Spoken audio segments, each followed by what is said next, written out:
Hi, welcome to my channel. I'm Steve Down and this is my guitar.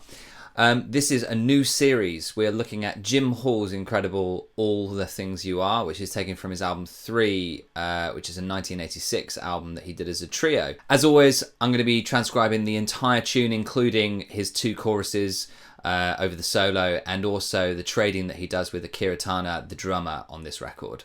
Along the way, we're going to be unpacking what I think Jim might have been thinking when he was approaching this solo. So we'll look at concepts such as his incredible melody and phrasing, some of the dissonances that he uses, and also the chord melody. I'm going to give you exercises along the way in order to be able to use his approach creatively in your own solo over this great tune, so you're not just stealing his licks and copying them and playing them yourself. This channel is supported by my lovely patrons, of which there is now over 50 of you. I've reached my first target, so thanks very much for that, guys.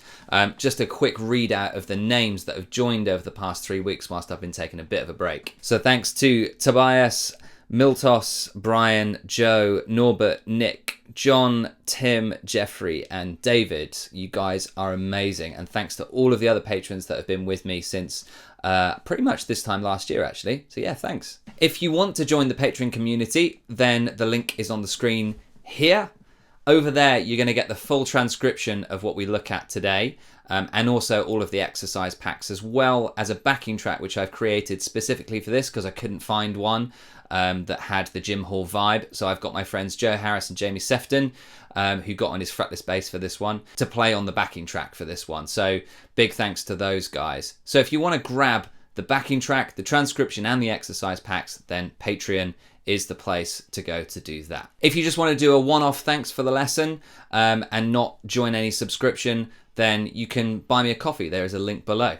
Of course, if you don't want to do any of that and you haven't got any financial capability to be able to show support in that way, then you can just hit the subscribe and the like button. So let's get on with the show. Let's take a look at the introduction.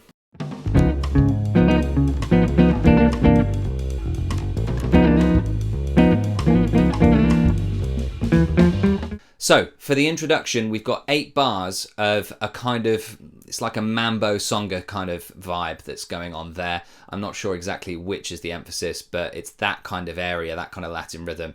And it's over 2 dominant chords, D flat 9 and C9.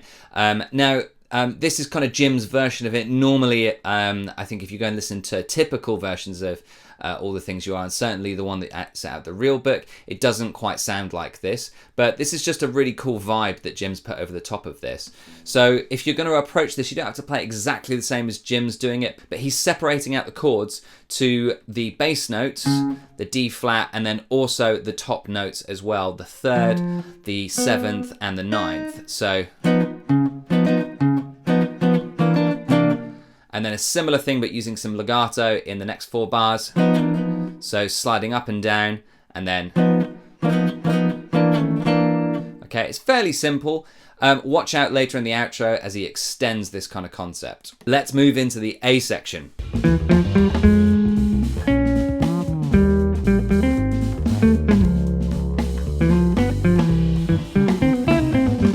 So this is the A section, and here we hear the lovely tone fully of this guitar that he's using, the D'Acquisto guitar that was made for him. You can get a Shadowski version of this guitar now if you want to sound just like Jim Hall.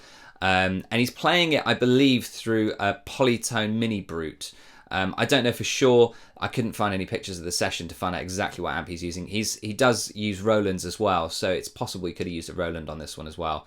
But whatever he's using, the Roland or the Polytone, it sounds amazing with his D'Acquisto. So yeah, if you want to get that kind of sound, then something along the lines of this, a hollow body, either a thin line like I've got, or a bigger hollow body with either 1 or 2 pickups, but you're going to want the neck pickup really to get that really kind of mellow tone. Roll off the tone and the volume a little bit just so that you can get a bit more of a deeper sound to it. And then on top of that, I've added a bit more reverb than usual because it is an 80s record. They did add quite a lot of reverb in the 80s, so there is a bit more reverb than usual. There's no real chorus on this that I can hear. So it's literally just plug and play. This melody is obviously a really famous melody. As I said, it's an archetypical jazz standard. and it's used as probably one of the first jazz standards that you'll play along with things like All of Me or Straight No Chaser. It's a good kind of jump into and putting your kind of your bit more than just your toe into the complex harmony that goes along with it. As we get into the solo, I'm going to be talking more about that. Today is literally just about the melody and how Jim approaches the melody. So what he's doing here, the biggest thing that he's doing is playing a bit more behind the beat. He's playing around with the melody.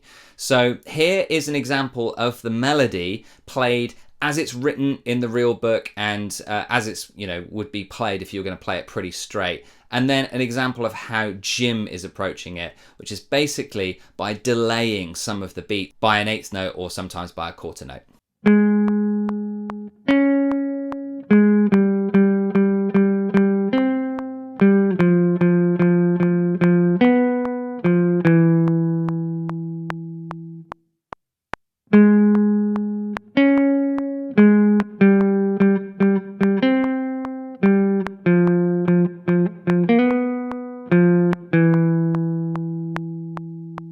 So this is a really fun way of making your melody, if you want to play with the melody, of making the melody sound a little bit more vibey. You don't have to stick on the beat all of the time. So you could either do what Jim's doing, where he's basically kind of bringing the melody forward like he does in just over the top of the A flat major 7 with the note of C,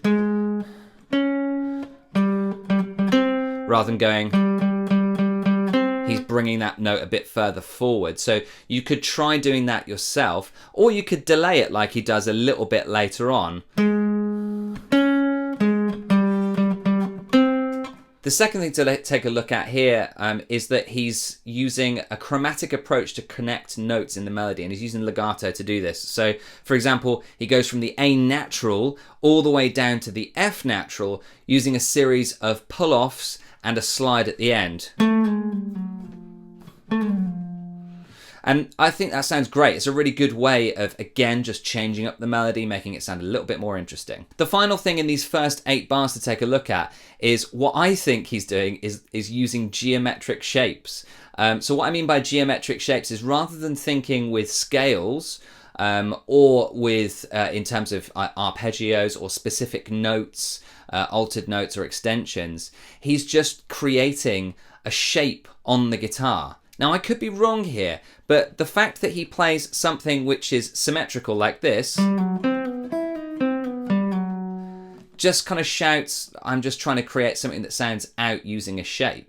And he's not unique in doing this. John McLaughlin does this. And I've also seen guitarists like Schofield, who takes a lot of inspiration from Jim Hall, use geometric shapes. So this example here is actually more of a Schofield kind of approach at playing over this. So you'll see me play the Jim Hall version, and then I'm going to show you a different geometric shape, which basically uses a diagonal line going that way and then one going that way. And you'll see it kind of achieves the same outside effect as we head towards the note of E flat. So here it is.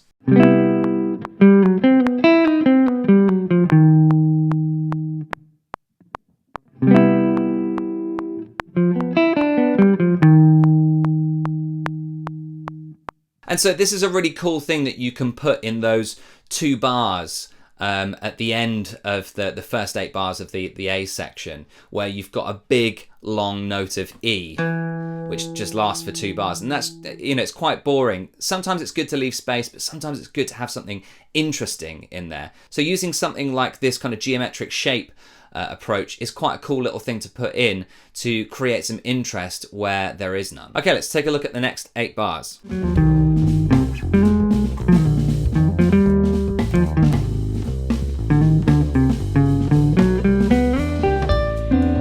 So Jim's got the similar kind of approach of playing around with the melody, and this time, rather than bringing the notes forwards, he's actually pushing them backwards. So here, he's delaying it a little bit. The second thing to take a look at is just more chromatic legato, connecting the notes together. He's using a pull-off and a slide from F through E flat down to D, there, and then also another round of pull-offs from E flat down to C. So you can see using legato and connecting things chromatically is a really, really good way of creating some interest in the melody. The last thing to take a look at in these 8 bars is the use of the G Lydian scale. So here at the end, we've got another one of those 2 bars of kind of nothing on the melody. In the real book, it's just a B, and then you've got some notes that rise up heading towards that D as well. What Jim does here is he actually kind of creates a little bit of an offbeat feel, which is quite cool, starts on the and of 1, and he's using notes from the G Lydian scale, so he's using a C sharp. And the line looks like this, heading for that note there. And he's spanning laterally across the fretboard. If you've watched lots of my videos, I keep emphasizing how important it is to learn your fretboard laterally rather than just vertically.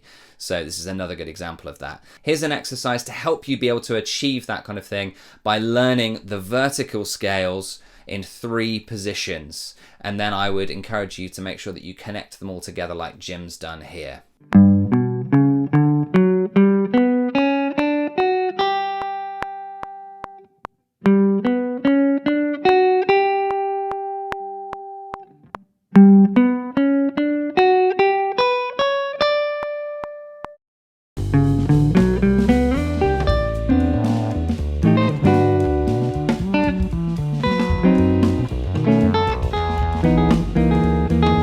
Now we're into the cool bit, which is the B section. So here we've got a 2-5-1 in G, and then also a 2-5 in E as well. Now what Jim does here is he uses a chord melody kind of approach. So he keeps the melody on the top and then a chord kind of accompanying below, just almost like he was a pianist. And the really cool thing that he uses here is open strings to be able to create something more interesting. So the first chord that he plays, this chord here,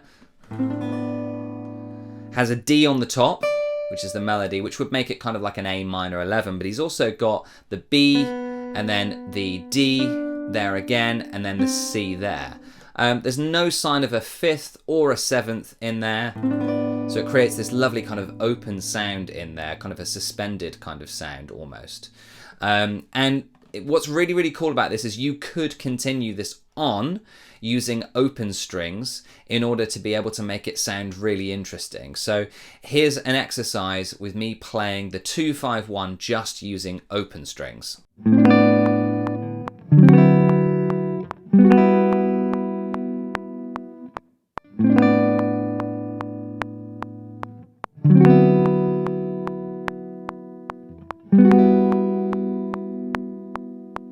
And so that second chord there I've used as a D7, but it's got a 9 and it's also got a 13 in there as well, the E and the B.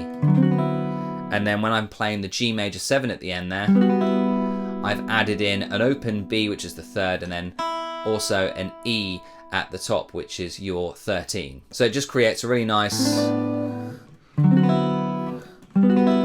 really open sound. Now, Jim doesn't use open strings for the whole 2-5-1 in G. He actually uses kind of 4thsy approach here, and then going back to a G major 7 there. Fourths are really good to be able to use in your solos. You could approach learning all of the chords from the G major scale harmonized using 4ths if you want to.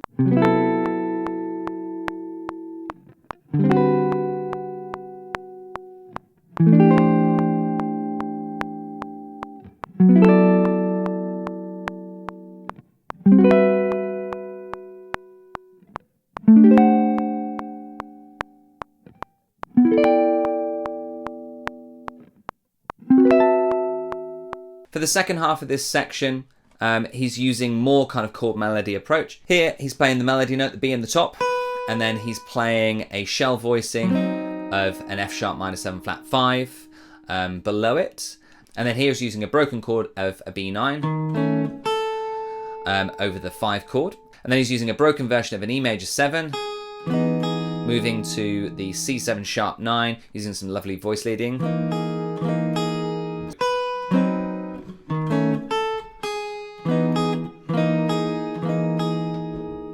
Now at the end, Jim's just trying to create more interest over the melody just to make sure that it doesn't sound too dry.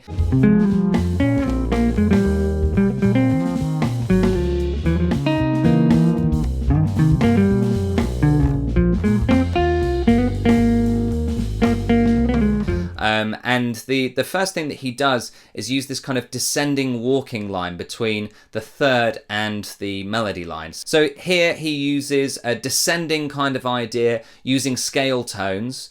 So he starts on the flat third of the F minor 7 chord, which is underneath, so an A flat, and then that's also a melody note, and goes down to the F, and then a similar thing over the top of the B flat minor 7 chord, starting on the D flat, which is the flat third, and then going down to the B flat, the tonic. Really, really cool way of just changing up the melody. Here is an example of me continuing that on over the top of the E flat 7 and the A flat major 7. So the first thing I play you is the A flat major scale, which gives you all of the tones that you'll need. And then I play the arpeggios that are extracted from within that over the top of the F minor 7 chord, the B flat minor 7 chord, the E flat 7 chord, and the A flat major 7 chord, the 6, 2, 5, 1. And then I continue that idea of moving from the third, flat third, or natural third in the case of the last two chords, back to the tonic.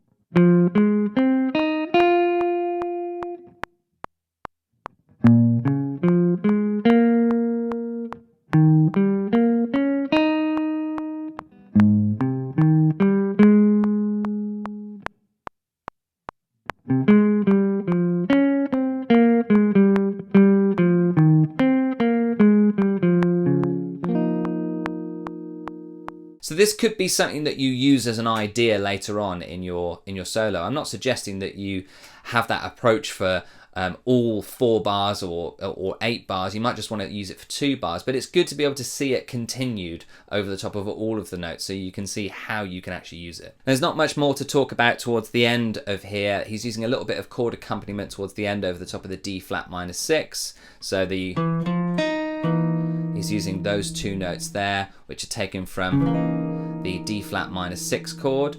And then towards the end, he's using a little bit more of displacing the melody. And then a bit of bluesiness at the end. So main things to kind of think about in this tune here is displacing the melody and using some chromatic legato to be able to make it a bit more interesting. You can use some geometric shapes as well to create some outside sounds without having to think too theoretically. And you can also use some open strings in more of a chord melody kind of approach as well. On that note, you can use stacked fourths as well over the top of some chords to create something that sounds a little bit more interesting. As always, take my advice from this and use it in your solos. Try not to just copy Jim Hall's licks. Try and use the concepts within your own solo. You can get all of the examples and the full transcription of the head along with the backing track which I created for this over on the Patreon channel here. And don't forget to hit the subscribe button and the like button. Thanks very much for watching. See you next week.